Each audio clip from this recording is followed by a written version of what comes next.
Hello everyone, ఈ video వచ్చి beetroot dosa simple and టేస్టీగా ఎలా ప్రిపేర్ చేసుకోవాలో చూద్దామండి. ముందుగా నేను ఒక మీడియం సైజ్ బీట్రూట్ని చిన్న చిన్న పీసెస్గా కట్ చేసుకున్నాను. చిన్న అల్లం ముక్క, మీ కారానికి తగ్గట్టు పచ్చిమిర్చి, 1 స్పూన్ ఆఫ్ నువ్వులు, 1 స్పూన్ ఆఫ్ జీలకర్ర.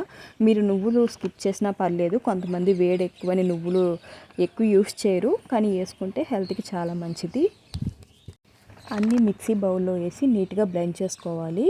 2 కప్స్ ఆఫ్ దోశ బ్యాటర్ కూడా వేసుకుని మీ రుచికి తగినట్టు సాల్ట్ వేసుకొని నీట్గా బ్లెండ్ చేసుకోండి. మనం రెగ్యులర్గా దోశ పిండి ఎలా కలుపుకుంటామో ఇది కూడా అలాగే కలుపుకోవాలండి. దోశ ప్యాటర్న్ వచ్చే వరకు కావాల్సిన నీళ్ళు పోసుకుని మంచిగా కలుపుకోవాలి. దోశ పిండిలో రెగ్యులర్ దోశ కంటే ఏదో ఒక కూరగాయలు ఆహారంలో చేర్చడం వల్ల చాలా మంచిదన్నమాట. క్యారెట్ కానీ, బీట్రూట్ కానీ, వెజిటేబుల్స్ కానీ ఇలా మిక్స్ చేసి దోశ వేసుకుంటే కొంచెం హెల్తీ ఫుడ్ అంటే మనం తినగలుగుతాము. అలాగే బీట్రూట్ వల్ల దోశకి మంచి కలరే కాదండి, టేస్ట్ అండ్ హెల్త్ కూడా వస్తుంది. ఇది మన ఆరోగ్యానికి చాలా యూస్ అన్నమాట. ఐరన్ ఉంటుంది. దోశలు అయితే రెడీ అయిపోయాయండి. చాలా క్రిస్పీగా కలర్ఫుల్గా ఉన్నాయి కదండి. ఒకసారి మీరు కూడా బీట్రూట్ దోశ ట్రై చేయండి, చాలా టేస్టీగా ఉంటాయి.